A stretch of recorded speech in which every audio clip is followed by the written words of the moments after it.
Story 1. The Duplicate Wristband. I found the wristband in the supply drawer at 8:47 p.m., tucked between unused admission packets. The barcode scanner read it aloud. My own name, middle initial included, followed by a patient ID I didn't recognize. The system pulled up notes I'd written 3 years ago, notes I had no memory of typing. When I looked back in the drawer, there were 4 more bands, each with my name, each reflecting handwriting that had evolved over the years. I wasn't tracking missing patients anymore. I was tracking missing versions of myself. I became evening charge nurse at Riverview Psychiatric Center in March of 2019, after 11 years rotating between day and night shifts. The role suited me, coordinating staff, managing census, troubleshooting crises without the administrative weight of a supervisor. Evening shift ran from 3 p.m. to 11:30 p.m., a window that captured admissions, family visits, medication pass, and the slow descent into nighttime routines. By 8 p.m., the unit usually settled. Patients returned to rooms, televisions murmured in common areas, and the hallway lights dimmed to a softer amber. Census was my responsibility.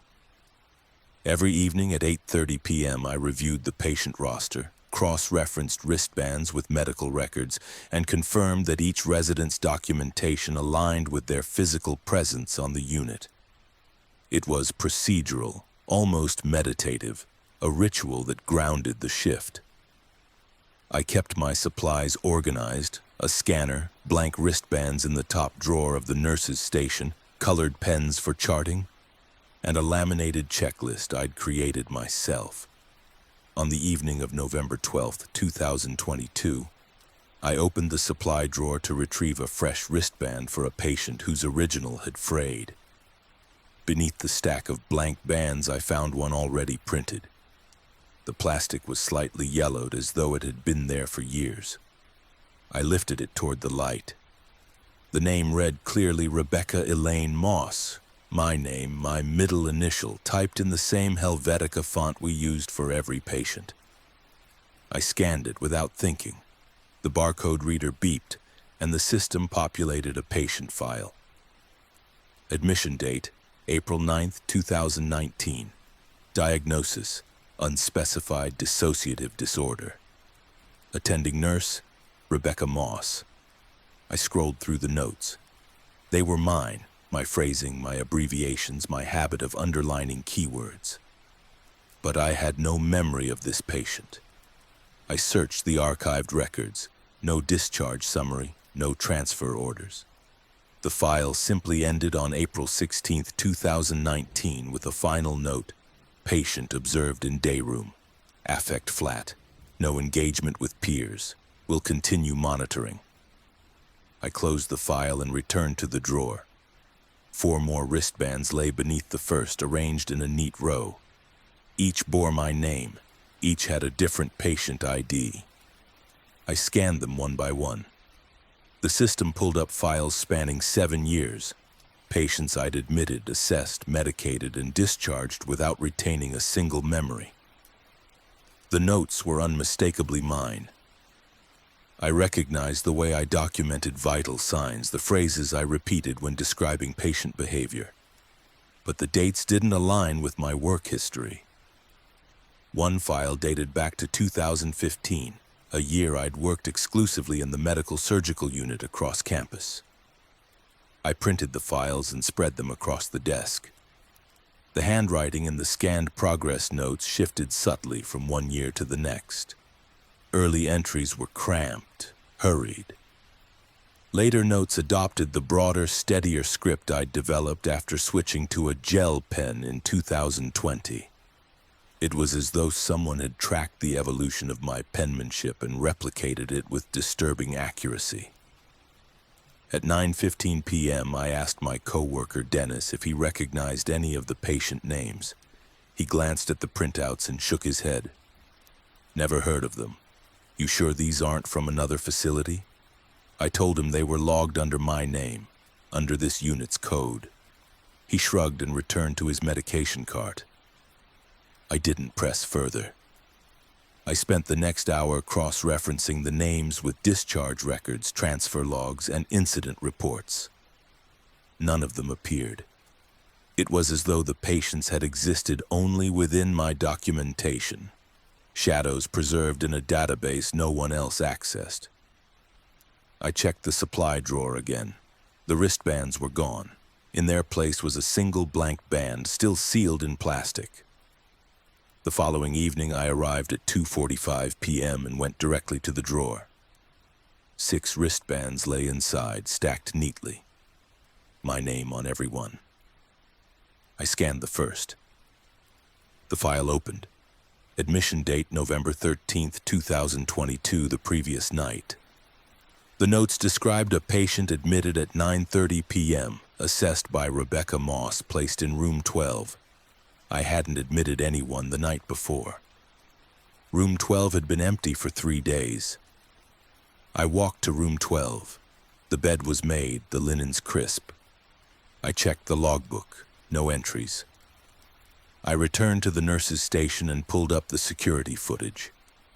The hallway camera showed me entering room 12 at 9:32 p.m., clipboard in hand, speaking to someone just out of frame. I watched myself gesture toward the bed, write something down, and leave. The timestamp matched the file exactly. I did not remember any of it. Over the next week, I found wristbands every evening, sometimes 1, sometimes 5. Each corresponded to a patient file I had no recollection of creating. The notes detailed assessments, interventions, and observations that aligned perfectly with my clinical style. I began to recognize patterns, phrases I used frequently, the way I documented refusal of medication, my habit of noting eye contact duration.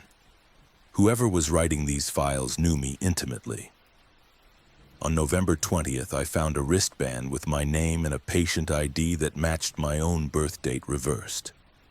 I scanned it. The file opened, but instead of patient information, it displayed a log of my shifts, dates, times, tasks completed. Beneath each entry was a secondary timestamp, slightly offset as though the system had recorded 2 versions of the same shift. I scrolled to the most recent entry. November 20th, 2022, 3:14 p.m. I glanced at the clock on the wall. It was 3:14 p.m. The file updated in real time. A new line appeared. Nurse Moss reviewed archived patient files. Duration, 41 minutes. I hadn't touched the archives that day. I refreshed the screen. Another line. Nurse Moss accessed security footage, camera 4, timestamp 9:32 p.m. November 12th. That was accurate. I had reviewed that footage, but I'd done so 6 days ago. I logged out and shut down the terminal. When I returned an hour later, the system had logged me as accessing the same files again at 4:03 p.m. I hadn't been near the computer. I started finding wristbands in other locations. One appeared in my jacket pocket, another in the medication room tucked inside a stock bottle. I scanned each one. The files grew more detailed. They included notes about my interactions with patients I did remember, conversations I'd had that morning, assessments I'd completed an hour earlier. But the entries were written in past tense, as though they'd been documented long before they occurred. On November 27th, I found a wristband attached to my own wrist. I didn't remember putting it on. I tried to remove it, but the clasp wouldn't release. I scanned it with the barcode reader. The system populated a new file, Rebecca Elaine Moss. Admission date, March 4th, 2019. Diagnosis, chronic dissociative fugue. Attending nurse, Rebecca Moss. I read the notes. They described a nurse who experienced gaps in memory, who documented patients she could not recall, who worked shifts she had no recollection of completing. The final entry was dated November 27th, 2022, 8:49 p.m. I checked the clock. It was 8:49 p.m. I printed the file and placed it in my bag. When I checked again 10 minutes later, the paper was blank. I reprinted it. The text appeared, then faded as I watched. I tried a third time. The printer jammed. I cleared it manually and found a single page inside, printed years ago, edges yellowed. The text read, "Patient continues to perform duties without awareness of episodic dissociation. Observed completing full shift documentation during fugue state. Recommend continued monitoring. I no longer check the supply drawer. The wristbands appear regardless, on my desk, in my locker, beneath my pillow at home. Each one reflects a version of myself I cannot access, a nurse who works the shifts I do not remember. I scan them out of habit now, watching the files populate with notes I know I will write but have not yet written. The system tracks us both, logging the work of two nurses who share the same name, the same handwriting, the same identification number. Some nights, I see her on the security footage, walking the halls I've just walked, entering rooms I've just left. She moves with my gait, writes with my pen, speaks in my voice. The patients respond to her as though she's always been there. I wonder if they see the difference. I wonder if there is one. I still perform my duties. I complete my census, document my assessments, coordinate with staff, but I no longer trust that the work is mine alone. Somewhere in the archives, another version of me continues her shift, updating files I cannot see, caring for patients I will never meet. The wristbands pile up, each one a record of the nurse I am when I am not myself. And when I scan my own wrist now, the system always finds a match. Story 2. The patient who stayed in both rooms. I saw him in the day room at 6:12 p.m., sitting in the chair by the window, hands folded in his lap. When I walked past his bedroom 3 minutes later, he was lying in bed, eyes open, breathing steadily. I returned to the day room. He was still there in the same position. I checked his chart. Only one admission, only one patient. But the ward had begun mirroring him or splitting my perception of him, and I was no longer certain which version I was documenting. I worked as a milieu nurse at Crescent Hill Behavioral Health for 9 years, specializing in patient observation and therapeutic environment management. My role involved monitoring patients throughout the day, facilitating group activities, de-escalating conflicts, and ensuring the unit remained safe and structured. I preferred consistency, predictable schedules, familiar faces, routines that repeated without variation. The patients thrived on structure, and so did I. Crescent Hill housed 42 beds across 2 wings. I was assigned to East Wing, which held 20 patients at any given time. The milieu nurses' station was centrally located, offering clear sight lines to the day room, the hallway leading to patient bedrooms, and the nurses' station where documentation occurred. I could observe most of the unit without moving from my post, a strategic advantage during high census shifts. On the morning of October 3, 2022, a new patient was admitted to room 9. His name was William Hargrave, age 47, admitted voluntarily for major depressive disorder with catatonic features. The intake nurse described him as minimally verbal, cooperative, and oriented to person and place. He arrived at 9:30 a.m., escorted by his sister. I met them in the hallway. William stood quietly, gaze fixed on the floor, hands loose at his sides. He did not speak. His sister handed me his belongings, a duffel bag containing clothes, toiletries, and a small framed photograph. She left after 20 minutes. I documented William's arrival and began the standard orientation. He followed me without resistance, responding to simple prompts with nods. I showed him the day room, the dining area, and his bedroom. He sat on the edge of his bed and did not move for the next hour. I checked on him at 10:45 a.m. He was in the same position. At 11:30 a.m., I found him in the day room, sitting in the chair by the window. I noted the location change in his chart. Over the next 2 days, William maintained a quiet routine. He spent most of his time in the day room, seated by the window or lying in his bed. He attended meals but rarely ate. He did not engage with other patients or staff. His affect remained flat. I documented his behavior every 2 hours, noting minimal variation. On October 6th at 6:12 p.m., I observed William sitting in the day room. I completed a standard check, noting his posture and level of alertness.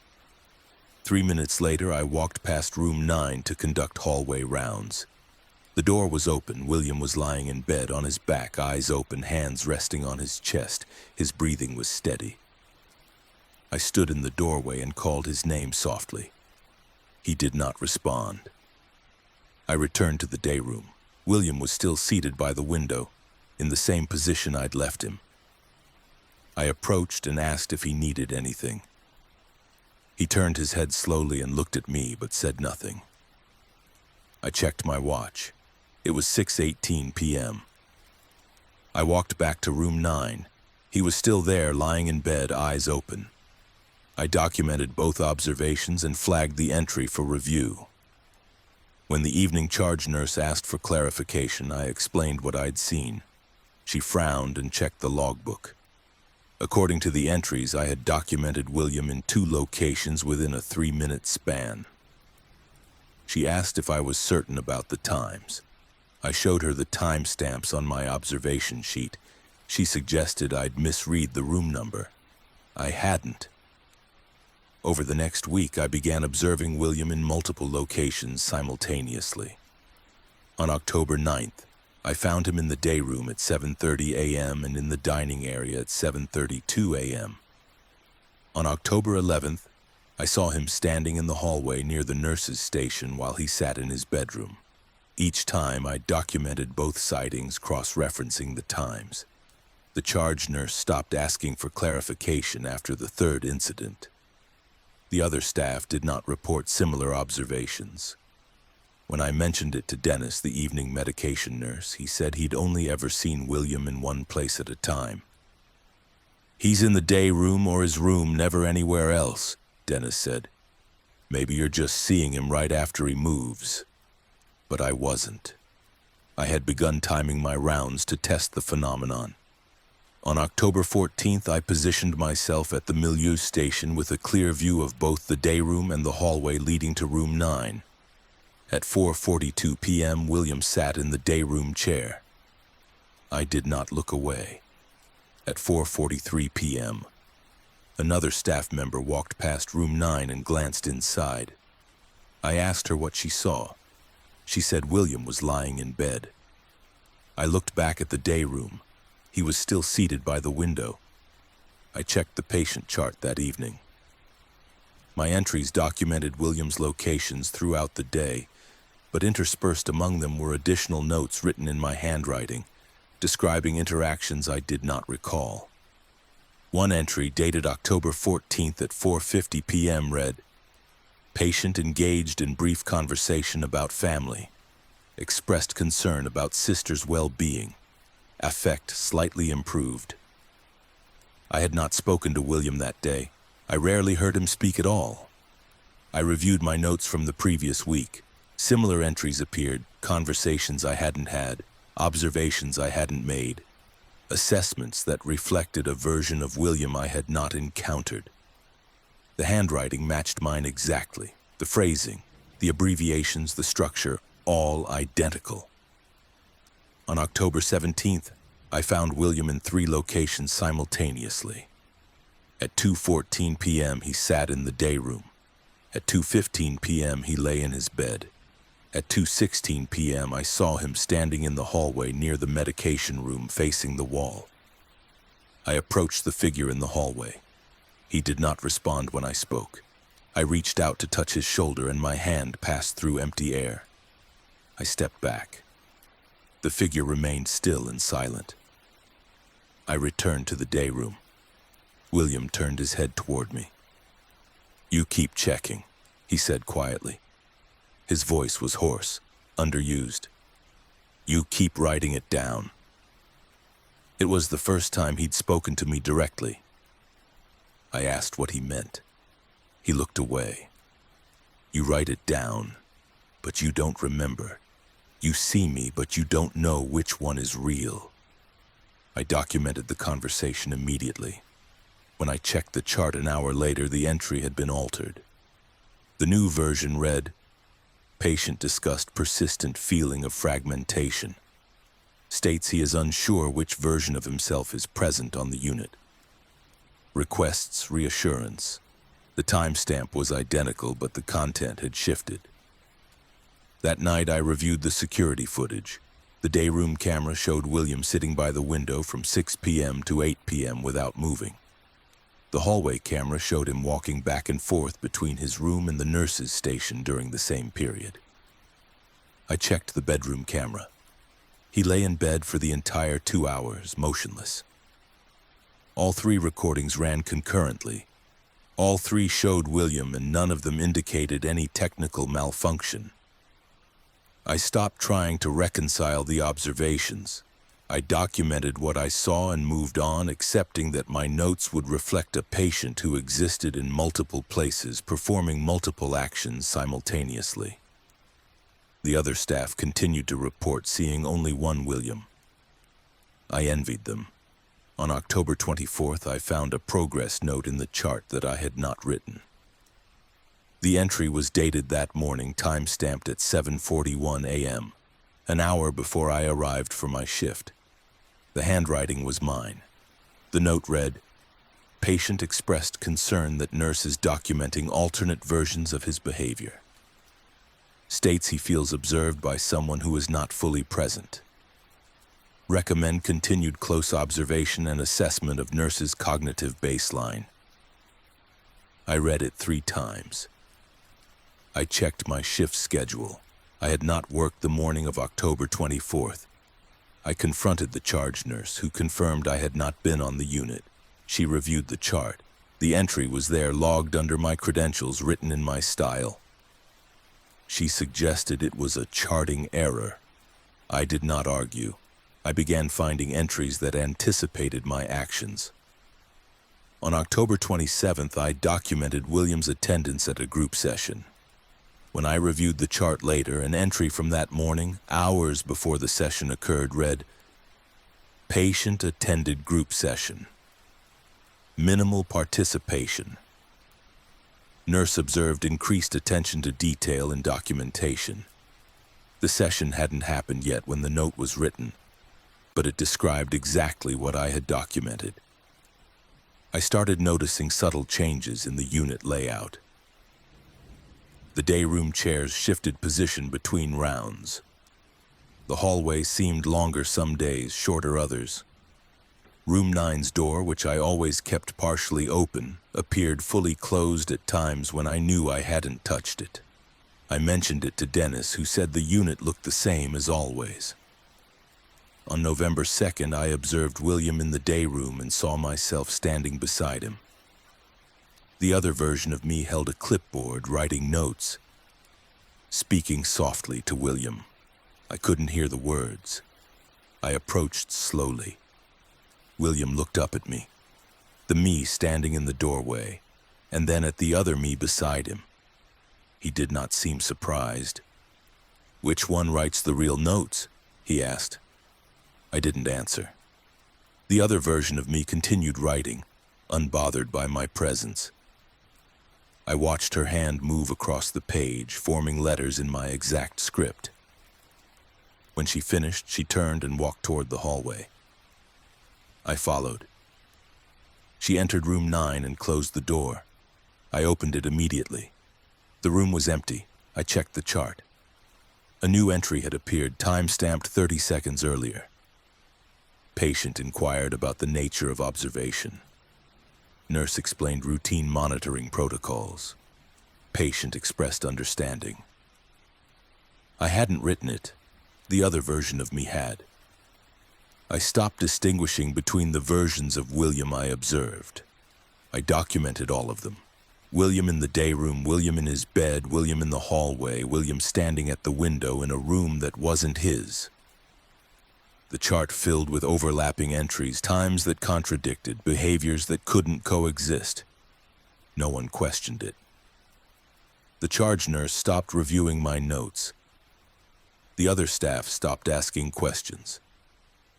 On November 9th, I found William sitting in the milieu station chair, my chair. He looked at me calmly. "You're the one who's splitting," he said. "Not me." I asked him what he meant. He gestured to the day room where I saw myself conducting rounds, clipboard in hand, moving between patients with practiced efficiency. I looked back at William. "I'm here," I said. "So is she," he replied. I no longer know how many versions of myself document William's care. I see them occasionally, walking the halls, writing notes, observing patients I've just observed. The chart updates constantly, entries appearing in my handwriting, describing shifts I do not remember working. William remains in both rooms and in the hallway and by the window, and sometimes he sits in my chair and watches me work. I complete my rounds, document my observations, and continue my duties. But I've begun to notice something unsettling. The patients respond to me differently depending on which version of me they encounter. Some greet me warmly, as though we've spoken at length. Others look at me as though I'm a stranger. I am never certain which version of myself they last saw, or which version of myself I currently am. William told me once that the ward doesn't split patients. It splits those who try to hold them together. Story 3. The chart that updated itself. I finished entering the morning doses at 7:41 a.m. and logged out. When I returned to the MR an hour later, the entries had changed, doses adjusted, comments added in my handwriting, timestamps shifted forward. A patient I hadn't medicated yet told me I'd given him his pills 20 minutes earlier and described my voice, my mannerisms with perfect accuracy. The system began logging me as accessing the chart hours before my shift began, documenting a nurse who performed the work I could not remember doing. I became a psychiatric medication nurse at Mill Creek Psychiatric Hospital in January of 2018. After 6 years in geriatric care. The role required precision, tracking medication schedules, documenting administration accurately, monitoring side effects, and maintaining strict adherence to protocols. I preferred the structured routine. Medication passes occurred at 7 a.m., noon, 5 p.m., and 9 p.m. Each pass followed an identical sequence. Retrieve the medication cart. Verify patient identities. Administer pills or liquids. Document administration in the medication administration record, the MAR, and return the cart to the locked room. The MAR was digital, accessible via tablets mounted to the medication cart and stationary terminals at the nurse's station. Each entry required my credentials, the patient's ID, the medication name, dosage, time administered, and any relevant observations. The system time-stamped every entry automatically. It was a reliable, tamper-proof record. On the morning of September 9th, 2022, I completed the 7 a.m. medication pass as usual. 34 patients received medications. I documented each administration immediately after delivering the dose, a habit I'd maintained for years. I logged out of the MR at 7:41 a.m. and moved on to other tasks. Checking supply inventory, reviewing lab results, speaking briefly with the attending physician. At 8:33 a.m., I accessed the MR to review a patient's medication history. I scrolled to the morning entries and paused. The doses I'd administered earlier had been altered. Times had shifted, some forward by minutes, others backward. Comments I had not written appeared beside several entries describing patient behavior in phrases I recognized as my own but which I had not typed. One entry for a patient named Gregory Tate read, "Patient questioned medication purpose, provided education regarding antipsychotic benefits. Patient accepted dose without resistance."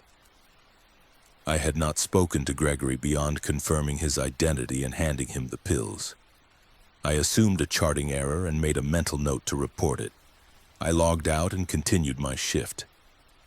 At noon, I began the midday medication pass. I approached Gregory's room and found him sitting on his bed reading. I greeted him and prepared his medication.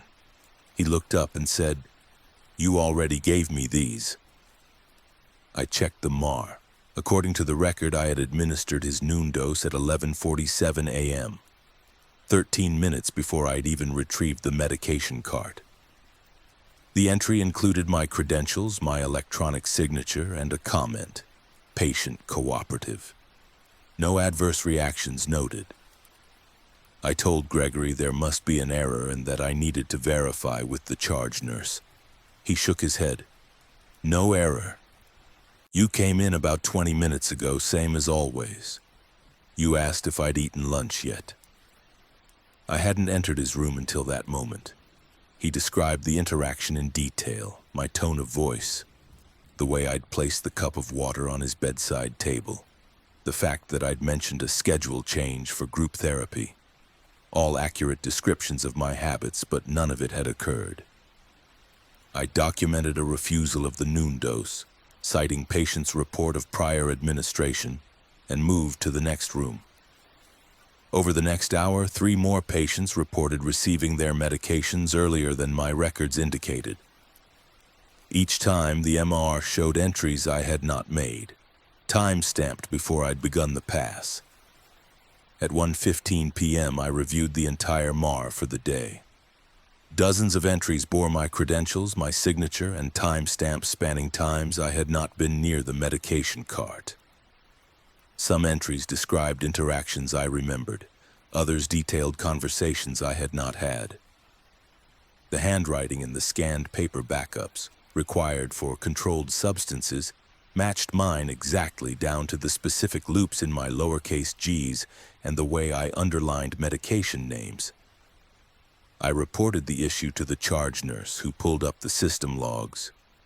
According to the access records, I had logged into the MR at 6:43 a.m., a full 17 minutes before I'd arrived at the hospital. The log showed continuous activity under my credentials throughout the morning, including entries made while I was in a staff meeting. The charge nurse suggested my account had been compromised. I changed my password immediately. The following morning, I arrived early and logged into the MAR at 6:35 a.m. The system displayed a message. "User already logged in." I checked the access records. My credentials had been active since 6:14 a.m. I requested IT support. The technician reviewed the logs and confirmed that someone or something was accessing the MR using my account, but the login originated from a terminal within the hospital, specifically from the medication room. I walked to the medication room. The door was locked, the interior dark. I unlocked it and checked the terminal. It was powered off. I turned it on. The MAR loaded automatically, already logged in under my credentials. The screen displayed the morning medication pass, fully documented, each entry time-stamped between 6:14 a.m. and 7:02 a.m. Patients I had not yet seen. Doses I had not yet prepared. I logged out manually and shut down the terminal. When I returned 10 minutes later, it was powered on again. The MAR opened, new entries appearing in real time as I watched. The cursor moved across the screen, typing comments, selecting medications, marking doses as administered. The handwriting matched mine. The phrasing matched mine. The observations matched details I typically noted. I unplugged the terminal. The screen went dark. I left the room and locked the door. At 7:15 a.m., I began the medication pass using a tablet.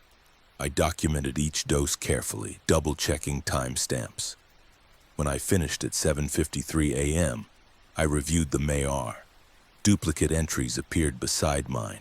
Identical medications, identical patients, timestamps offset by minutes. The duplicates included observations I had not recorded. Over the next week, the duplicate entries grew more detailed. They described patient behaviors with precision, noting subtleties I often missed. slight changes in posture, variations in tone of voice, micro-expressions that indicated discomfort or suspicion. The entries reflected a level of attentiveness I aspired to, but rarely achieved during the hurried pace of medication passes. On September 18th, I found entries dated for the following day. The MAR displayed doses scheduled for September 19th, already marked as administered, complete with comments describing patient responses. I checked the date on my tablet. It was still September 18th. I logged out and back in. The entries remained, time-stamped for the future. The next morning, I conducted the medication pass and compared my actions to the pre-documented entries. They aligned perfectly. Every patient interaction I had on September 19th matched the entries written the day before. I asked the same questions, heard the same responses, made the same observations. It was as though I was following a script I had not written. I began testing the entries. On September 21st, the MOR pre-documented a medication pass that included a note about a patient, Linda Voss, refusing her antipsychotic. When I approached Linda at 7:30 a.m., I offered her medication without mentioning the pre-documented refusal. She accepted the pills without hesitation. I documented the administration. When I checked the MAR an hour later, the entry had changed. It now read, "Patient initially hesitant but accepted dose after brief discussion." I had not discussed anything with Linda. I had simply handed her the pills. The entries began describing behaviors I had not observed. On September 25th, an entry noted that a patient, Marcus Wynn, had mentioned feeling dizzy after his morning dose. I had not spoken to Marcus beyond confirming his identity. I found him in the day room an hour later and asked how he was feeling. "A little dizzy," he said. "But I told you that already." I returned to the MR. The entry was there, time-stamped 30 minutes before I'd retrieved the medication cart. The system was not predicting the interactions, it was creating them, and the patients were experiencing a version of me that existed only in the records. On October 2nd, I stopped documenting manually. Instead, I conducted the medication passes and allowed the MR to update itself. Every entry appeared within minutes, accurately reflecting each interaction, including details I had not consciously registered. The process was seamless. My workload decreased. The charge nurse complimented my thoroughness. But I began noticing gaps in my memory. I would complete a medication pass and realize I could not recall specific interactions. Patients thanked me for conversations I did not remember having.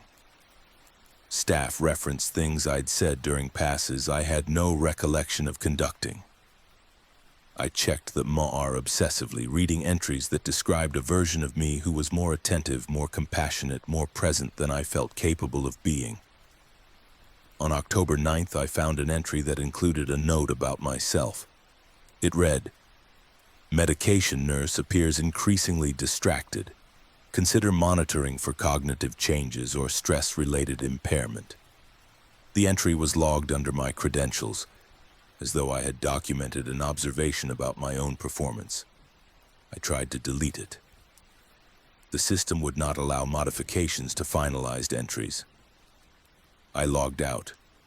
When I returned an hour later, the entry had been removed, replaced by a comment. Previous note retracted. Nurse performance within acceptable parameters. I do not know who is documenting the medication passes now. The entries appear under my name, written in my style, but I have stopped comparing them to my memories.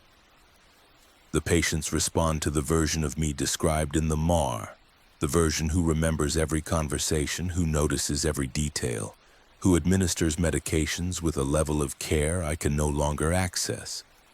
I continue my shifts following the routines documented by the nurse I am supposed to be, and the system records both of us, logging the work we complete in parallel. Some mornings I find entries time-stamped hours before I arrive. They describe interactions I will have, patients I will see, words I will speak. I have stopped resisting. I perform the passes as documented, reciting the script written by the version of me who is always one step ahead, always more present, always logged in. The MAR no longer needs my input. It updates itself, recording the work of a nurse who exists only in the timestamps, and the patients never question which version of me delivered their medications. Story 4. The seclusion specialist's room that never cooled. The seclusion room's temperature climbed to 84 degrees within an hour, despite the HVAC system functioning normally. Each time I documented an observation in my log, another entry appeared beneath it, slight corrections to my notes, adjustments I swore I hadn't made. When the patient disappeared from the room mid-shift, my logs continued updating as though she had never left. The room began recording a history I did not recognize, and I was no longer certain whether I was monitoring the patient or being monitored myself. I began working as a seclusion observation specialist at Ridgewood Psychiatric Facility in April of 2020, after 7 years in acute psychiatric nursing. The role was specific and demanding. Monitor patients placed in seclusion rooms, document their behavior every 15 minutes, ensure safety protocols were followed, and provide direct support during high-risk episodes. I was assigned to the intensive care unit, a 12-bed wing designed for patients experiencing acute psychiatric crises requiring close supervision and occasionally physical separation from the milieu. Seclusion rooms were small, approximately 10 feet by 12 feet with reinforced walls, a single observation window, and a ceiling-mounted camera. Each room contained a padded floor mat, a blanket, and a call button. Patients placed in seclusion were assessed every 15 minutes by the observing nurse, who documented mental status, behavior, vital signs, and any verbal exchanges. The process was procedural, designed to minimize subjectivity and ensure consistent care. On the evening of August 14, 2022, a patient named Elaine Pritchard was placed in seclusion room 3 at 7:23 p.m. following an incident in the day room. Elaine, age 36, had been admitted 5 days earlier with acute mania and psychotic features. She had escalated rapidly that evening, becoming verbally aggressive and attempting to strike another patient. After de-escalation efforts failed, the attending physician ordered seclusion for safety. I escorted Elaine to the room and explained the process. She did not resist but muttered continuously under her breath, words I couldn't parse. I ensured she was comfortable, confirmed the call button was functional, and locked the door. I positioned myself at the observation desk directly outside the room where I had a clear view through the window and access to the monitoring equipment. The room's temperature was controlled by a dedicated HVAC unit designed to maintain a steady 68 degrees. The system was reliable. I'd worked hundreds of seclusion shifts without a single malfunction. I began my first observation at 7:30 p.m. Elaine sat cross-legged on the mat, rocking gently, her gaze fixed on the ceiling. I documented her position, affect, and respiratory rate in the observation log. At 7:45 p.m., I conducted the second observation. The room felt warmer. I checked the thermostat outside the door. It read 72 degrees. I noted the temperature in the log and contacted maintenance. They confirmed the HVAC system was functioning normally, but they would send someone to inspect the unit.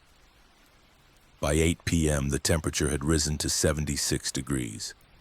Elaine had removed her blanket and lay flat on the mat, her breathing heavier.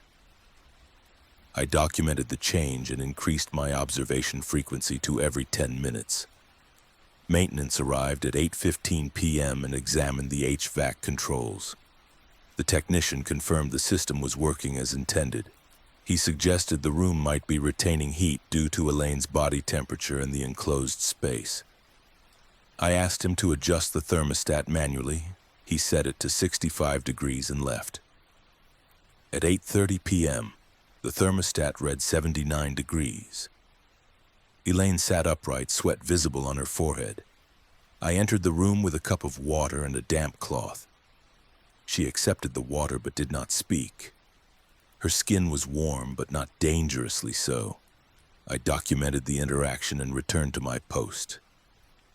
At 8:45 p.m., I reviewed my observation log and noticed something unusual. Beneath my 8:30 p.m. entry, a second entry had appeared, written in my handwriting. It read, "Patient verbal, expressing discomfort with room temperature.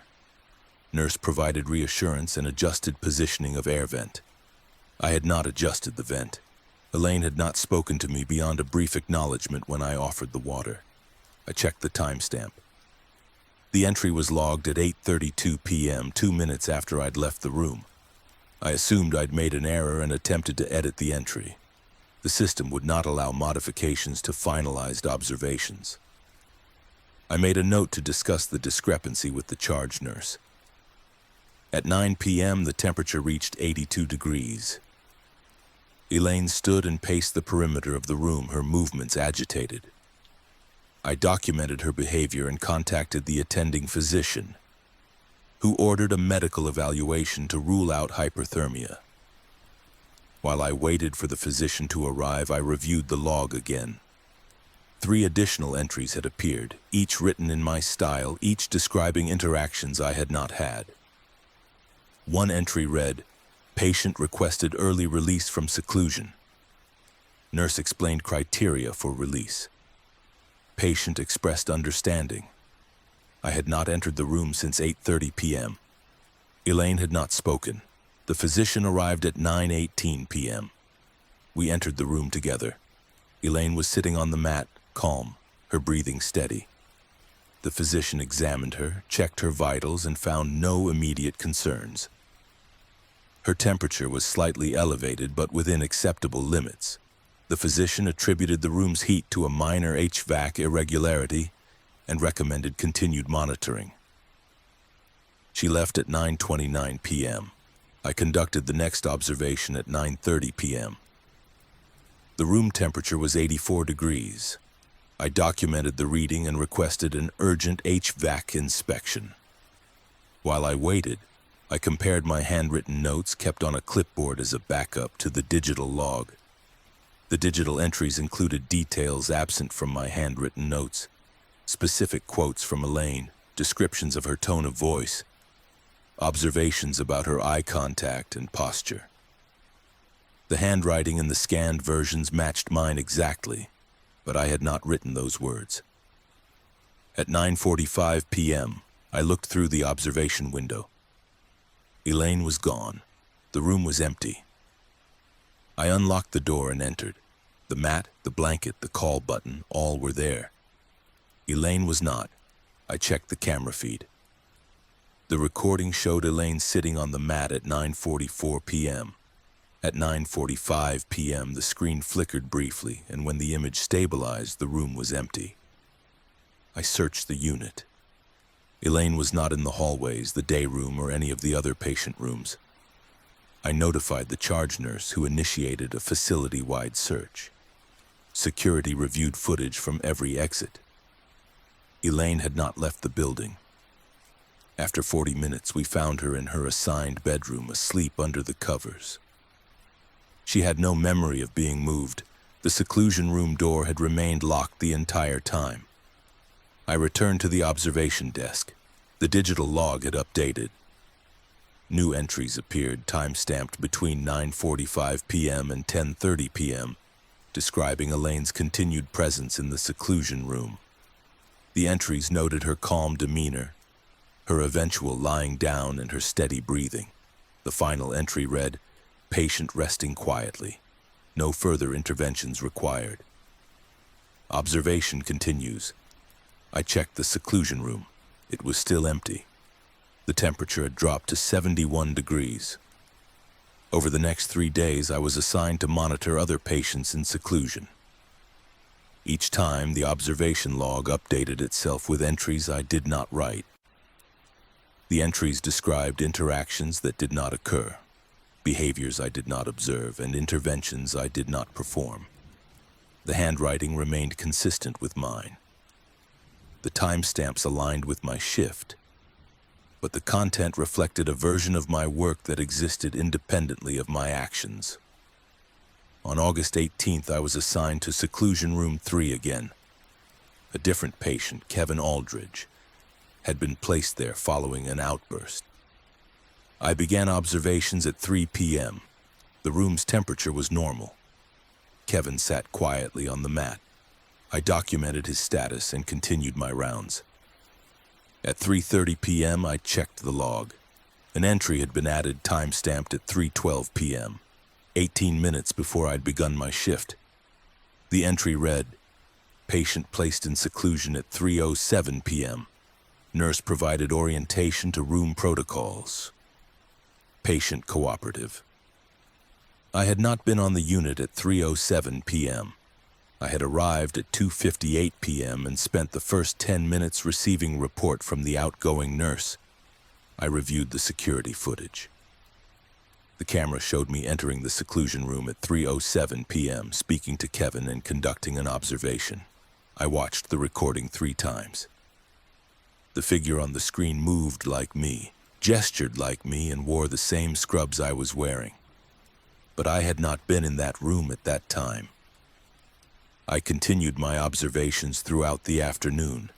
Each time I documented an entry, the system added another, slightly different, reflecting details I had missed or interactions I had not noticed. The corrections were subtle, adjustments to phrasing, additional context, more precise descriptions. It was as though a more attentive version of me was reviewing my work and supplementing it in real time. At 5:47 p.m., I conducted an observation and found Kevin asleep. I noted his position and respiratory rate. When I checked the log 10 minutes later, the entry had been expanded. The new text read, "Patient asleep. Nurse observed irregular breathing pattern, monitored for 3 minutes. Pattern normalized. No further intervention required." I had not observed an irregular breathing pattern. I had noted steady respirations and moved on. I returned to the observation window. Kevin was still asleep, his chest rising and falling evenly. I watched for 3 minutes. His breathing remained consistent. I did not document the observation. The log updated anyway. A new entry appeared, time-stamped at 5:59 p.m. Nurse conducted extended observation due to concern noted in previous entry. Patient stable. The system was generating entries based on entries it had created, building a narrative of observations I was not performing. On August 23rd, I requested a meeting with my supervisor. I explained the discrepancies in the observation logs, the entries I had not written, the recordings that showed me in places I had not been. She reviewed the logs and the footage. After a long silence, she said the documentation appeared thorough and accurate. She suggested I was experiencing stress-related memory lapses and recommended I take a few days off. I did not take time off. I continued my shifts, monitoring patients in seclusion, documenting observations that the system supplemented, corrected, or replaced. I stopped comparing my notes to the digital log. The patients never questioned the care they received. The physicians praised my attention to detail. The entries reflected a version of me that was more vigilant, more precise, more present than I believed I was capable of being. On September 1st, I was assigned to Seclusion Room 3 for an overnight shift. No patient was placed in the room. I sat at the observation desk, monitoring an empty space. At 11 p.m., the log updated. An entry appeared, patient resting quietly. Nurse monitoring without incident. The room was empty. I documented the discrepancy in my handwritten notes. At midnight, another entry. Patient briefly agitated. Nurse provided verbal reassurance. Patient calmed. At 1 a.m., nurse conducted safety check. Patient cooperative. The entries continued throughout the night, describing interactions with a patient who did not exist, documenting the work of a nurse who was not me. By morning, the log contained a full shift's worth of observations for an empty room, all written in my style, all bearing my credentials. I no longer question the entries. I sit at the observation desk, watch through the window, and allow the system to record the version of my work it prefers.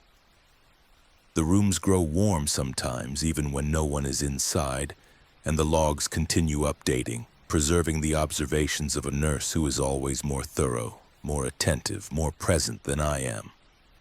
Some nights I see her in the recordings, entering the seclusion room, speaking softly to patients I do not remember, documenting care I did not provide.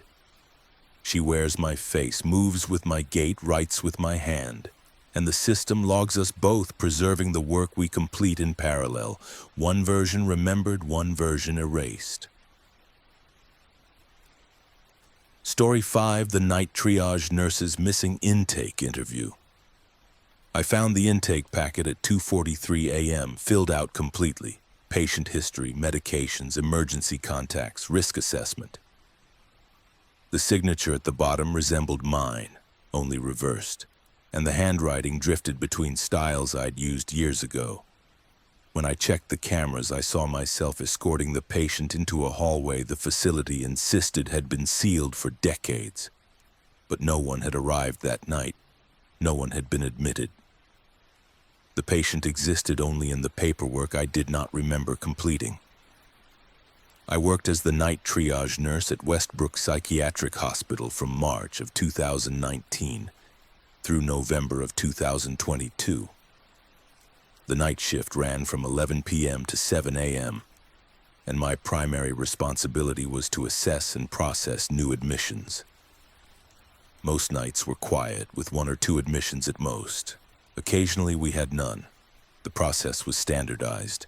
Greet the patient, conduct a preliminary interview, complete the intake packet, assign a room, and hand off to the floor nurse for continued monitoring.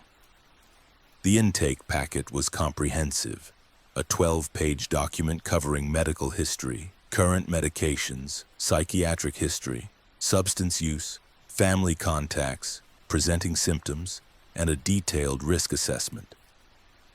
Completing it took between 30 and 45 minutes, depending on the patient's coherence and willingness to cooperate.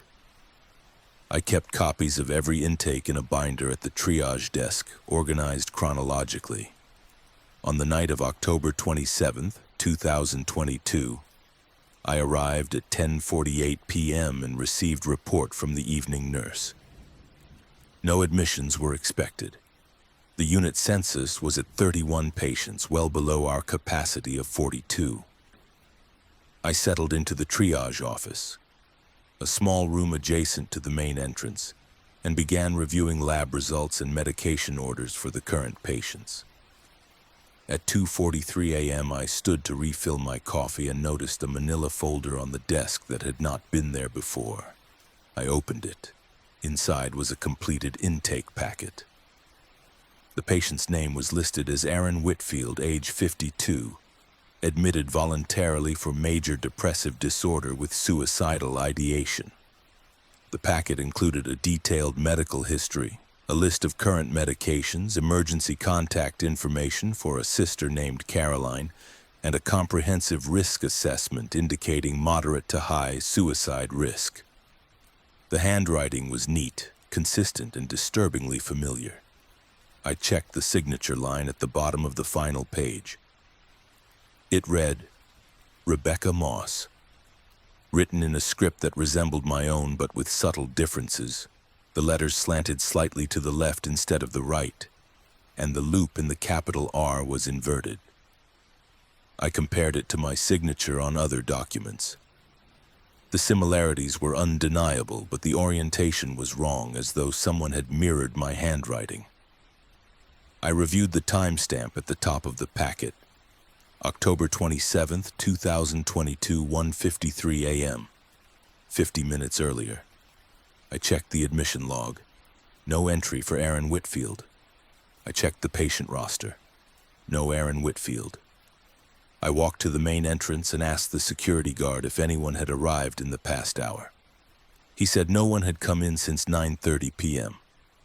I returned to the triage office and examined the packet more closely.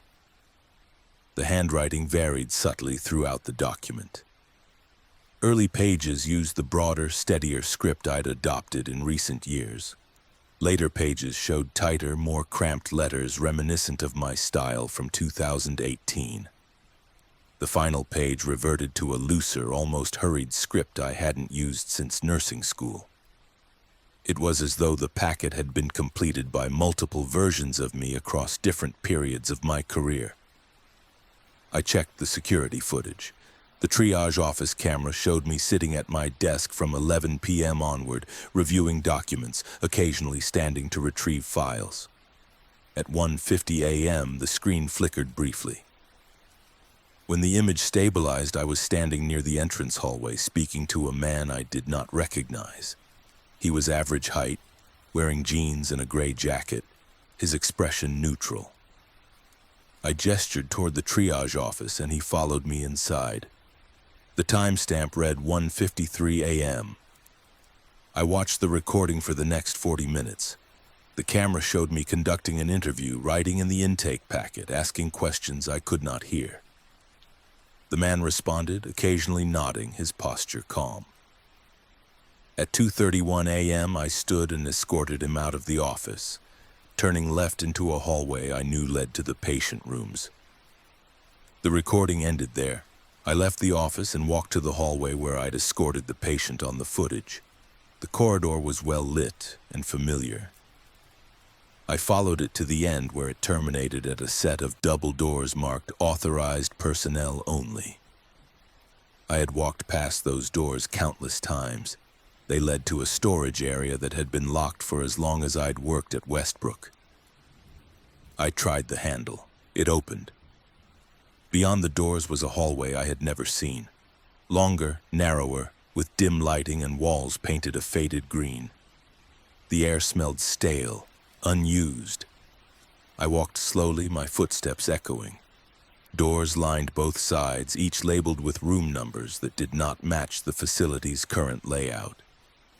I tried several handles. All were locked.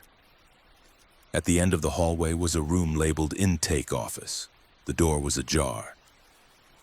I pushed it open and stepped inside. The room was a near-perfect replica of my triage office.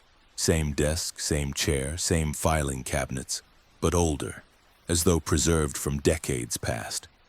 Papers were scattered across the desk, intake forms filled out in handwriting I recognized. I picked up the top sheet. The patient's name was different, but the signature at the bottom was mine, dated March 12th, 1997. I was 12 years old in 1997. I gathered the papers and brought them back to the modern triage office. I compared the handwriting across the forms. The progression was unmistakable. Early forms showed handwriting that predated my own, gradually evolving into my current style. It was as though someone had been documenting my handwriting before I'd learned to write it. At 4:15 a.m., I returned to the sealed hallway. It was gone. The double doors were locked again, and when I looked through the narrow window, I saw only the storage area I'd always known. Shelves stacked with linens, boxes of supplies, cleaning equipment. I tried the handle. It did not budge. I checked the security footage again.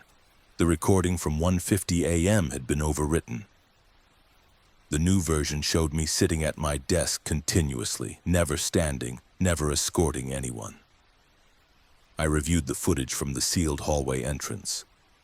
The camera had not recorded any activity beyond my brief attempt to open the doors at 4:15 a.m. Over the next week, I found additional intake packets.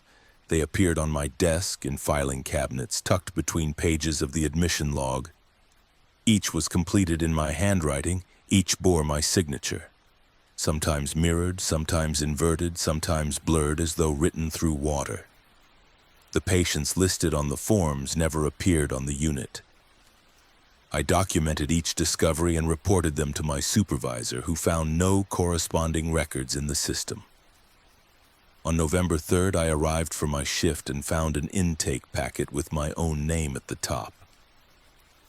The form was partially completed, listing my age, my medical history, my current medications, details I had never disclosed to anyone at Westbrook. The risk assessment section was blank. The signature line at the bottom was empty. I placed the packet in my bag and did not mention it to anyone. That night, I conducted a routine admission for a patient named Helen Cross. I completed the intake interview and documented her information. When I reviewed the packet the next morning, I found a second page inserted behind the first. The handwriting was mine, but the content described an alternate version of Helen's history. Different medications, different family contacts, different risk factors. The signature at the bottom was reversed. On November 9th, I reviewed the archived security footage from the night of October 27th. I found a recording I had not seen before, time-stamped at 1:50 a.m., showing me escorting Aaron Whitfield through the sealed hallway. I watched as we walked to the end, where I unlocked a door and led him into a room. The camera inside the room showed me conducting the intake interview, filling out the packet, asking the questions I'd seen on the earlier footage. Aaron answered calmly, his voice too low to discern. At 2:31 a.m., I stood and escorted Aaron back through the hallway. The camera followed us to the double doors. I opened them and Aaron stepped through. The recording showed him walking into darkness, not the main corridor, but an empty void beyond the doorframe. I closed the doors and returned to the intake office. The recording ended. I no longer search for the patients listed on the intake forms I find. They exist only in the paperwork, documented by a version of me that works in hallways I cannot access, completing interviews I do not remember. The security footage occasionally captures glimpses of her, walking through sealed corridors, escorting patients who cast no shadows, filling out forms that appear on my desk hours later. The intake packet with my name remains in my bag.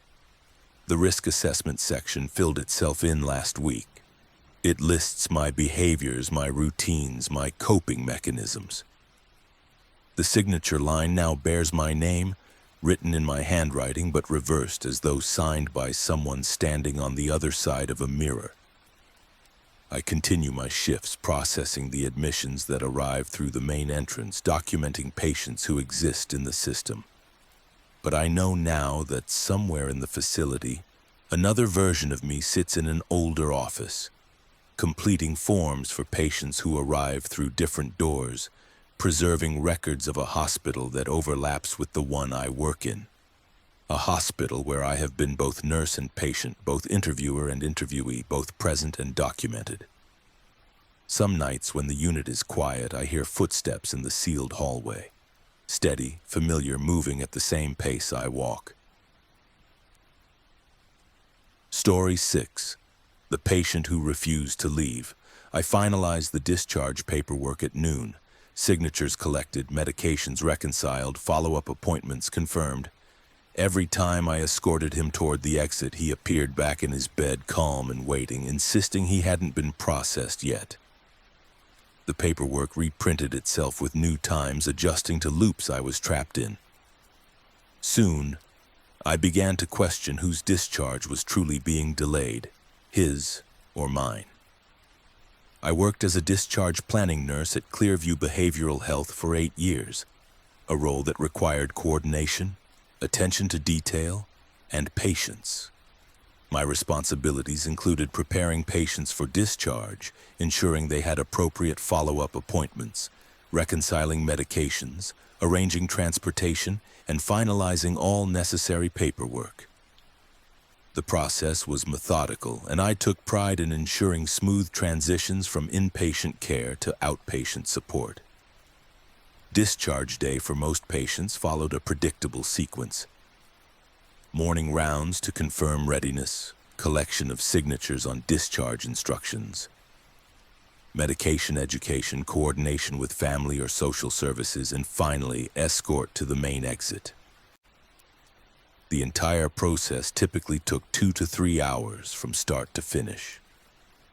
On the morning of November 8th, 2022, I reviewed the discharge list for the day. 3 patients were scheduled to leave, including a man named Thomas Green, age 61, who had been admitted 12 days earlier for recurrent major depressive disorder. His treatment had progressed well. He'd responded to medication adjustments, participated actively in group therapy, and expressed readiness to return home. His discharge time was set for noon. I met with Thomas at 9:45 a.m. to review the discharge process. He sat in the day room, dressed in the street clothes his daughter had brought the day before. He was polite, cooperative, and seemed genuinely eager to leave. I explained the steps we'd follow, confirmed his transportation arrangements, his daughter would pick him up at noon, and reviewed his follow-up appointments. He signed the acknowledgement forms without hesitation. At 10:30 a.m., I completed the medication reconciliation. Thomas would continue his antidepressant and attend weekly therapy sessions. I provided written instructions and ensured he understood the dosing schedule. He thanked me and returned to his room to pack his belongings. At 11:45 a.m., I printed the final discharge summary and walked to Thomas's room to collect his signature. He was sitting on the edge of his bed, hands folded in his lap, a small duffel bag beside him. I handed him the paperwork. He reviewed it carefully and signed each page. I confirmed his daughter's arrival and told him I'd escort him to the lobby in 15 minutes. At noon, I returned to his room. Thomas was lying in bed, the duffel bag unpacked, his belongings returned to the bedside table. I asked if he was ready to go. He looked at me calmly and said, "I haven't been processed yet." I reminded him that we'd completed all the paperwork that morning. He shook his head. "You haven't come to see me today?" I showed him the signed discharge summary, time-stamped and initialed by both of us. He examined it and frowned. "That's not my signature," he said. I compared it to his signature on the admission forms. The handwriting matched exactly. I asked if he still wanted to leave. He said he did, but he needed to complete the discharge process first. I assured him it was complete and asked him to follow me to the lobby. He stood and picked up his duffel bag. We walked together down the hallway toward the exit. As we approached the lobby, I glanced back to ensure he was still with me. He was gone. I returned to his room. Thomas was sitting on the bed, duffel bag beside him, exactly as I'd found him at noon. I asked what had happened. He said he'd been waiting for me. I told him I'd just escorted him to the lobby. He shook his head. "You haven't come to get me yet." I checked my watch.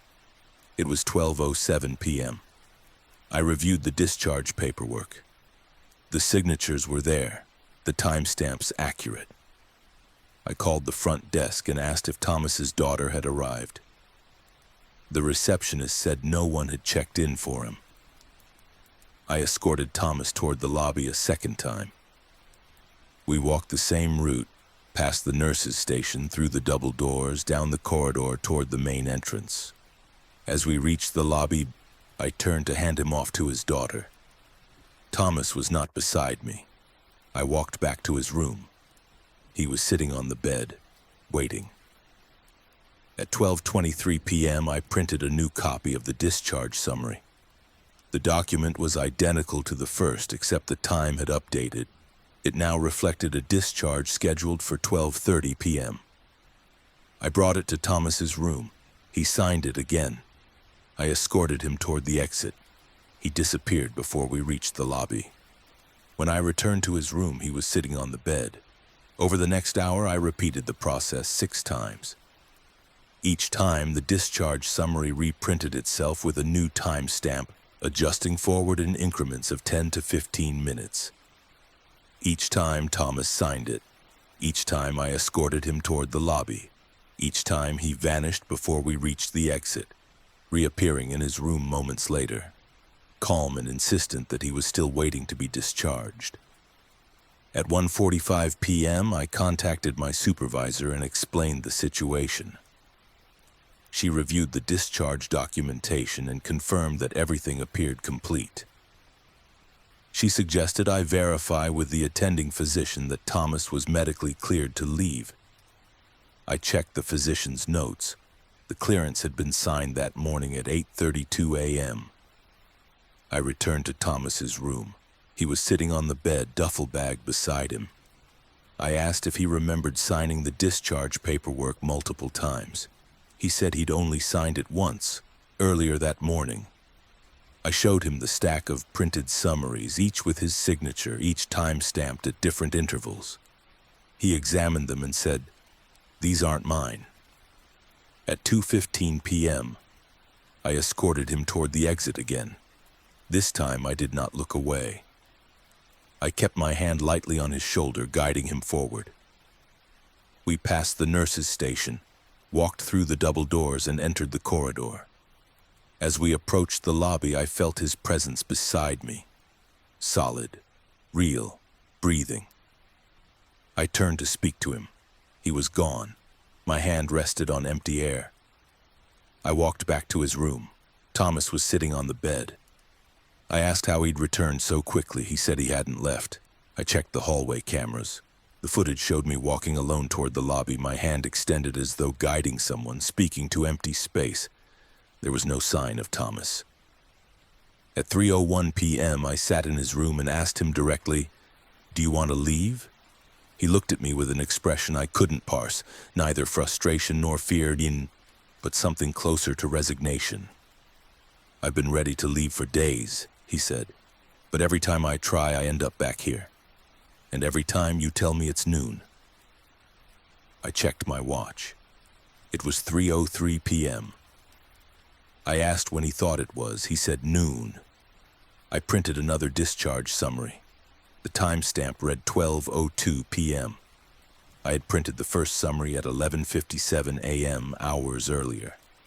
I checked the system clock on my computer. It displayed 3:05 p.m. I checked my phone. 3:05 p.m. I looked at the printed document again. 12:02 p.m. At 3:30 p.m., I stopped trying to escort Thomas to the lobby. I sat at the nurse's station and reviewed the discharge logs for the day.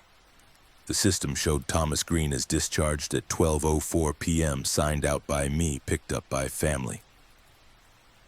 But he was still in his room. I checked the patient census. His name did not appear. According to the system, he was no longer a patient at Clearview. I walked to his room. He was sitting on the bed, duffel bag beside him.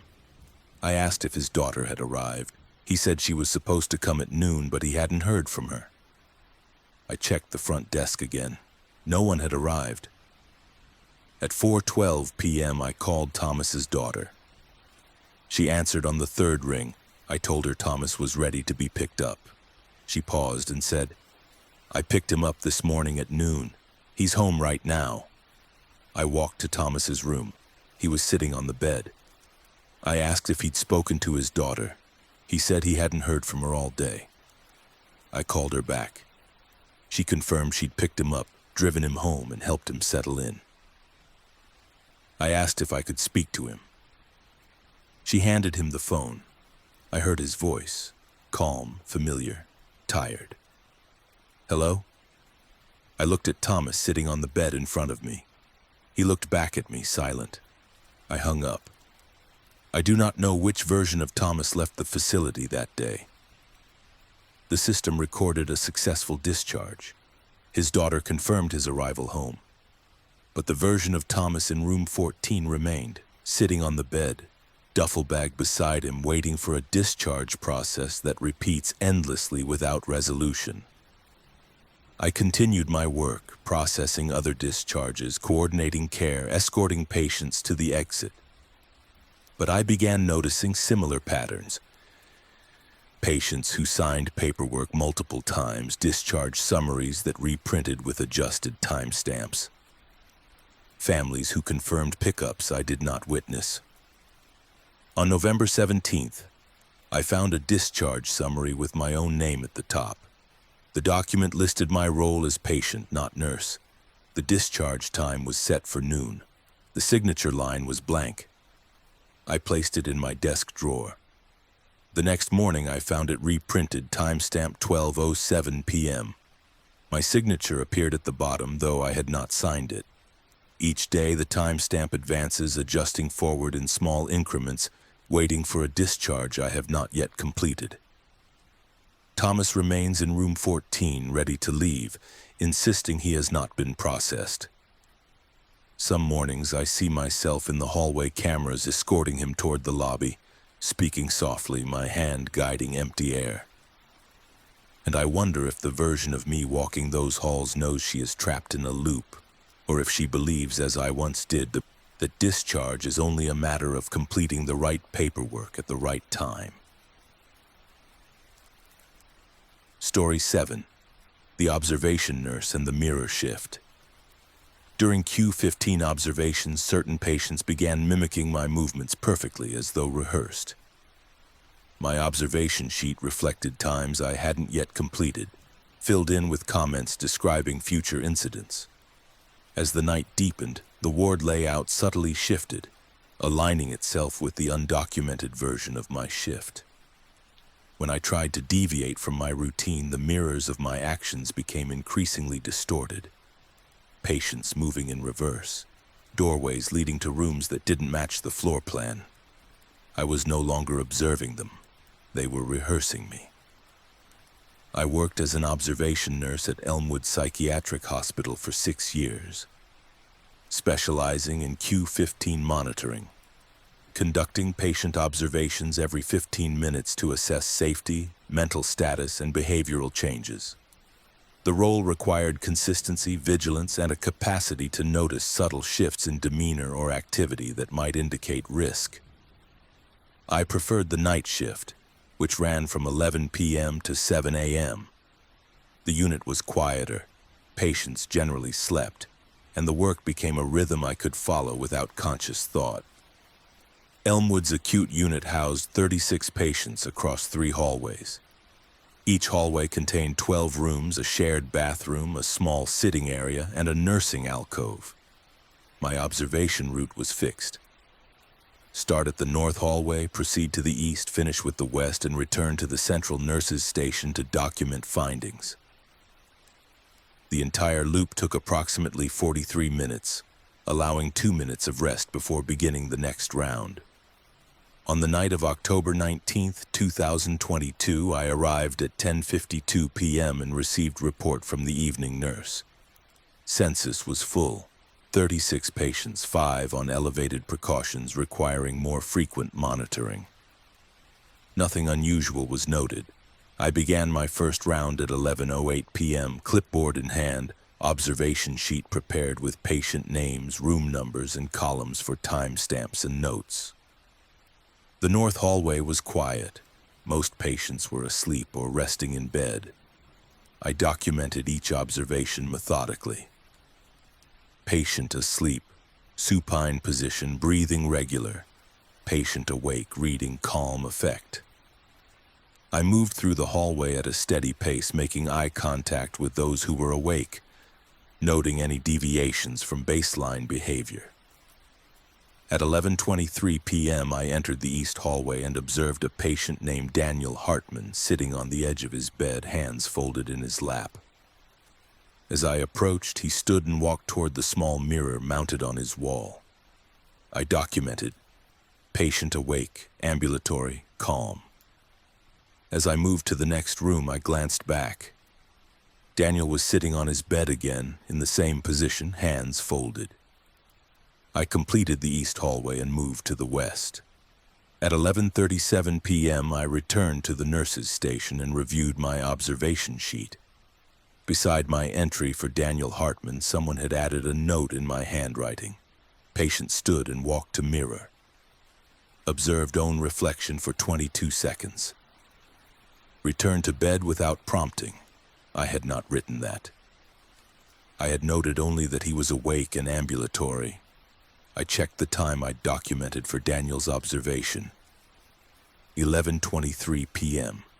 The added note was not time-stamped, but the ink color matched my pen. I assumed I'd absent-mindedly added detail after completing the round and dismissed it. At 11:51 p.m., I began the second round. In the north hallway, I observed a patient named Laura Pine standing near her door, facing the wall. As I approached, she turned and mimicked my posture. Shoulders squared, clipboard held at waist level, head tilted slightly to the right.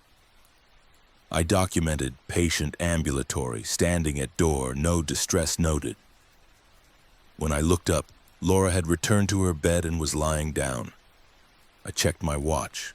Only 12 seconds had passed. I moved through the east hallway.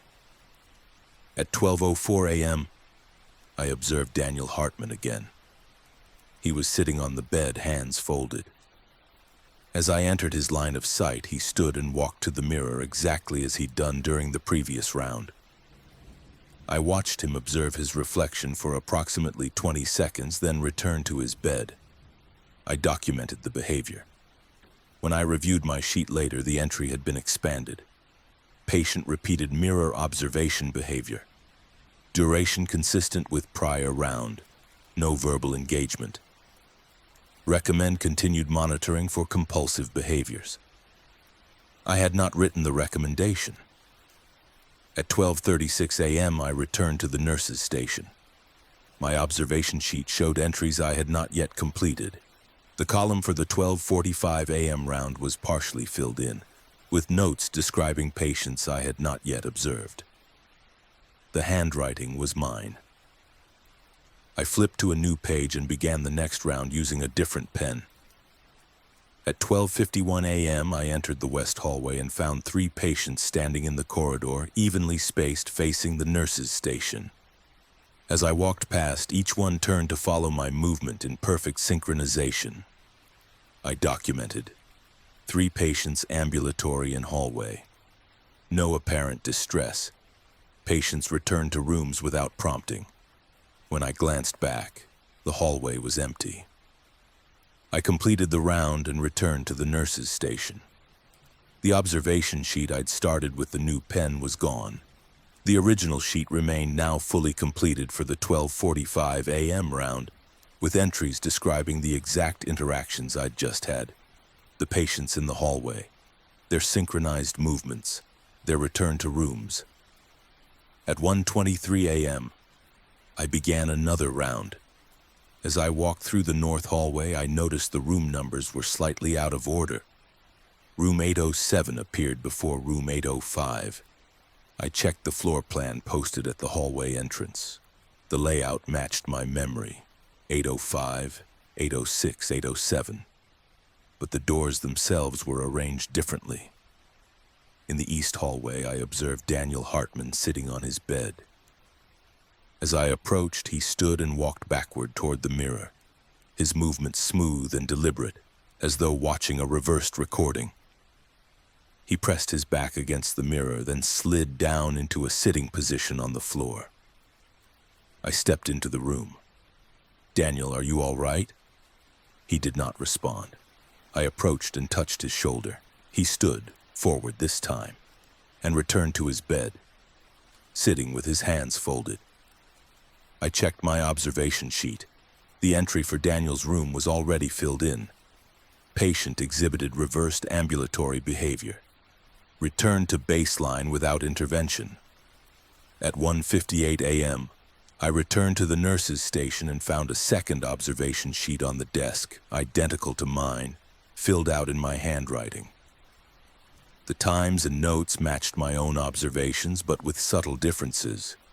Additional details I'd thought but not written. Rephrasing of sentences in ways that improved clarity. The second sheet included observations for the 2:15 a.m. round, describing events that had not yet occurred. I folded the second sheet and placed it in my pocket. At 2:15 a.m. I began the round. Every observation described on the second sheet occurred exactly as written. Patients moved, spoke, or remained still in precise alignment with the notes I had not yet documented. I tried to deviate, entering rooms in a different order, skipping certain observations, but found myself correcting course without conscious intention. as though my body followed a script I could not override. At 2:47 a.m., I stopped in the middle of the east hallway and stood still. I did not move toward the next room. I waited. From the room ahead, I heard footsteps. A patient emerged, Daniel Hartman, and walked toward me. He stopped 3 feet away and said, "You're supposed to observe me next." I asked how he knew that. He gestured to the observation sheet in my hand. "You write it down before you do it. Then you do it. Then you write it down again." I looked at my sheet. The entry for his room was blank. I looked up. Daniel was standing in the doorway of his room, exactly where he'd been before. I checked the hallway. It was empty. At 3:19 a.m., I completed another round and returned to the nurse's station. A third observation sheet had appeared, this one documenting the 3:30 a.m. round. I compared it to the rounds I'd already completed. The entries were nearly identical across all sheets, with variations so minor they might have been transcription errors. A word changed, a timestamp off by 1 minute. I began noticing that the patient's movements were not spontaneous. They occurred in response to my observations, as though my presence triggered their actions. When I approached a room, the patient inside adjusted their position, shifting in bed, standing, walking to the door, always in ways that aligned with the pre-documented notes. At 4:02 a.m., I entered the west hallway and found every patient standing in their doorways facing me. None of them moved. I walked past each one, documenting their presence. As I reached the end of the hallway, I heard footsteps behind me. I turned. The patients had rearranged themselves, now standing in a line down the center of the corridor, evenly spaced, facing the same direction I was walking. I returned to the nurse's station. The observation sheet for the 4:15 a.m. round was already complete. It described the patients standing in line, their movements synchronized, their return to rooms after I passed. I looked at the clock. It was 4:07 a.m. The round had not yet occurred.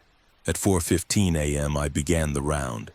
The patients stood in line exactly as described. I walked past them, and they returned to their rooms without a word. By 5:30 a.m., I stopped checking the observation sheets. They filled themselves in, documenting rounds I had not yet completed, describing behaviors I had not yet observed. I followed the pre-written notes, moving through the hallways in the order and manner prescribed, and the patients mirrored the actions outlined on the pages. At 6:43 a.m., I completed the final round before shift change. I returned to the nurse's station and found a new observation sheet dated for the following night. October 20th, 11 p.m. to 7 a.m. The entire shift was documented, my handwriting filling every line, describing a night of observations I had not yet worked. I placed the sheet in my bag. That night, when I returned for my shift, I followed the documented routine. Every observation occurred as written.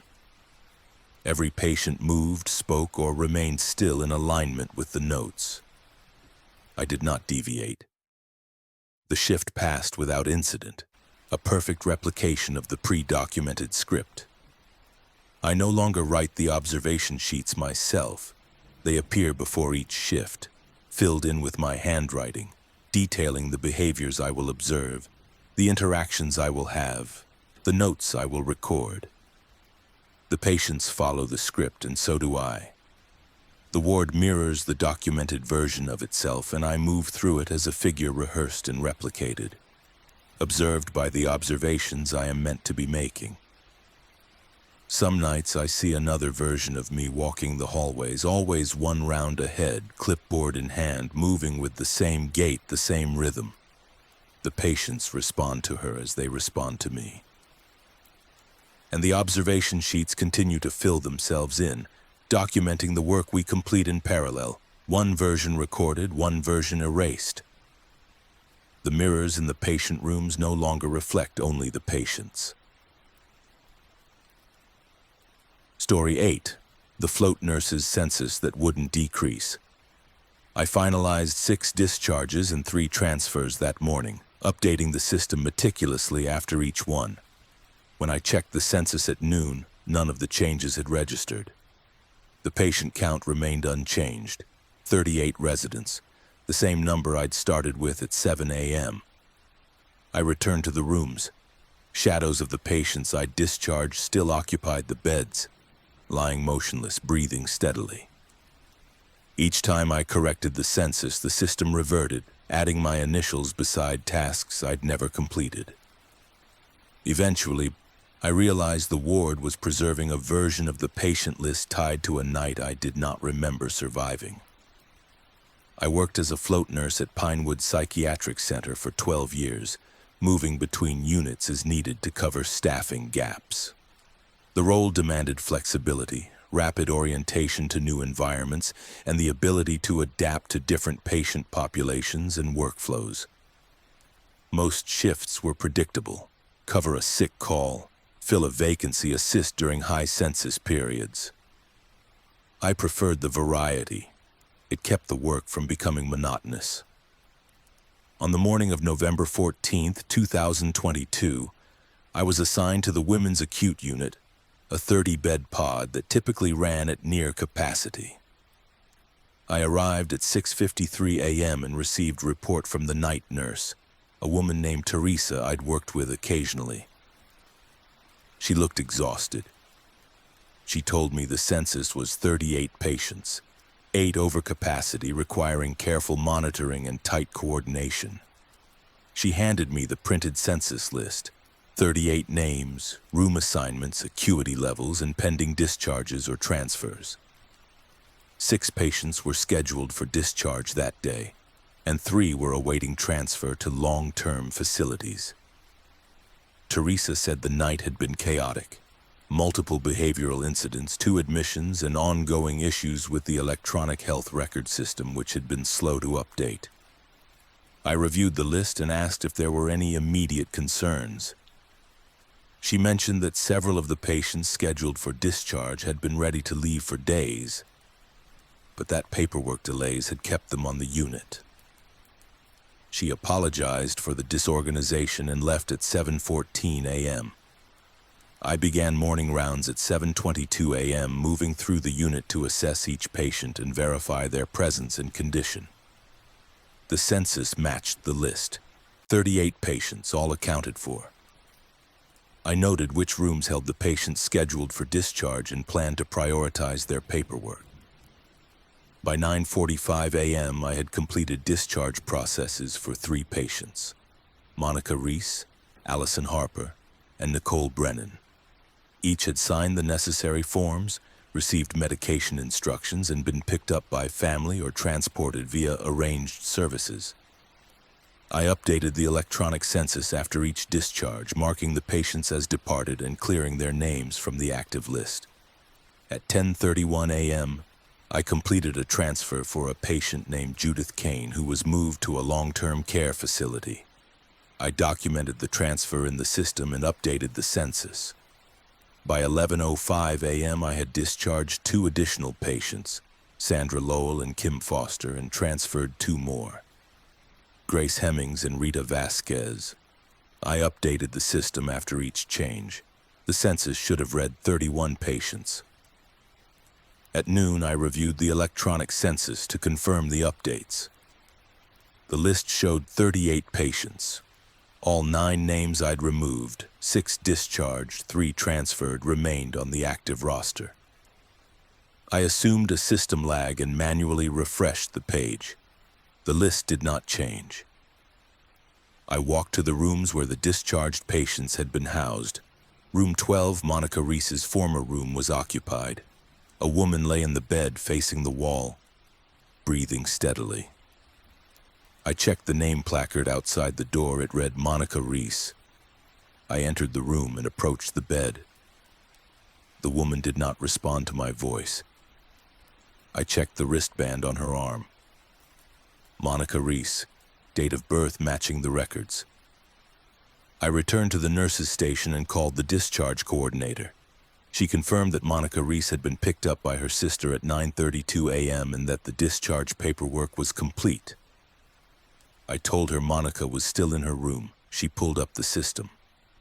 According to the electronic record, Monica had been discharged and was no longer a patient. I asked her to come to the unit. While I waited, I checked the other rooms. Each patient I'd discharged or transferred that morning was still present, lying in bed, sitting in chairs, standing by windows. None of them responded when I spoke to them. Their wristbands matched their identities. Their presence was undeniable. The discharge coordinator arrived at 12:24 p.m. I brought her to Monica Reese's room. The bed was empty, the linen stripped. She looked at me, confused. I insisted I'd seen Monica there minutes earlier. She checked the system on her tablet. Monica Reese was discharged. The room was listed as vacant. I walked back to the room. The bed was made, the linens crisp and clean. I checked the other rooms. All the discharged and transferred patients were gone. The rooms were empty. At 12:41 p.m., I returned to the nurses' station and reviewed the census. It showed 38 patients. I printed a new copy and compared it to the version Teresa had given me that morning. The lists were identical. None of the discharges or transfers I'd completed were reflected. I manually corrected the census, removing the 9 names. I saved the changes and logged out. When I logged back in at 1:03 p.m., the census showed 38 patients. My corrections had been overwritten. Beside each name I'd removed, the system displayed my initials and a timestamp. 1:07 p.m., 4 minutes in the future. Next to the note, patient status reviewed. Discharge postponed, awaiting further assessment. I had not written that note. The timestamp had not yet occurred. At 1:07 p.m., I checked the system again. The note timestamps had updated to 1:13 p.m. The cycle repeated. Each time I attempted to correct the census, the system reverted, updating the timestamps to reflect a version of the list I had not created. At 1:36 p.m., I walked through the unit again. The rooms were occupied. Every patient I discharged or transferred was back, lying in bed, sitting quietly, present and breathing. I entered Monica Reese's room. She was awake, sitting on the edge of the bed.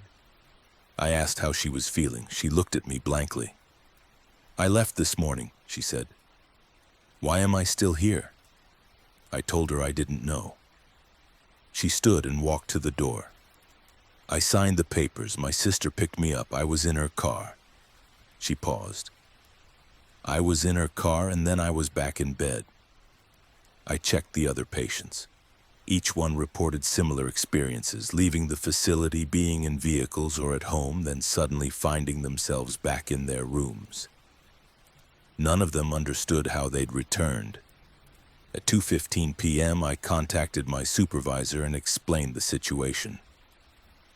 She reviewed the electronic records, which showed all discharges and transfers completed successfully. She checked the physical census board at the main nurses' station. It listed 31 patients. She said the electronic system must be malfunctioning and advised me to document my observations in an incident report. I returned to the unit. The census board outside the unit entrance listed 38 patients. I compared it to the main board. The numbers conflicted. I asked another nurse stationed nearby what the census was. She checked her tablet. 31, she said. I showed her the board outside the unit. She frowned. That's wrong. You should update it. I updated the board manually, removing the 9 names. When I returned 5 minutes later, the board showed 38 patients again. The names had been rewritten in my handwriting. At 3:42 p.m., I found a printed census sheet on the nurse's station desk. It was dated November 13th, 2022, the previous night. The list showed 38 patients, including the 9 I discharged or transferred. Besides several names were handwritten notes in my handwriting describing assessments and interventions. I had not worked the night of November 13th. I had been off for 3 days prior to my shift on the 14th. I reviewed the security footage from November 13th. The cameras showed a nurse moving through the unit, conducting rounds, documenting in charts. The nurse wore scrubs identical to mine, moved with my gait and gestured in ways I recognized as my own. The timestamp confirmed the footage was from the previous night. I did not remember working that shift. At 4:19 p.m., I checked the system logs. My credentials had been used to access patient charts throughout the night of November 13th, from 11:04 p.m. to 6:51 a.m. Documentation had been entered under my name describing assessments, medication administration, behavioral interventions. The notes reflected my phrasing, my abbreviations, my clinical style. I contacted IT and reported unauthorized use of my credentials. They reviewed the logs and confirmed that the access originated from terminals within the women's acute unit. They found no evidence of a security breach.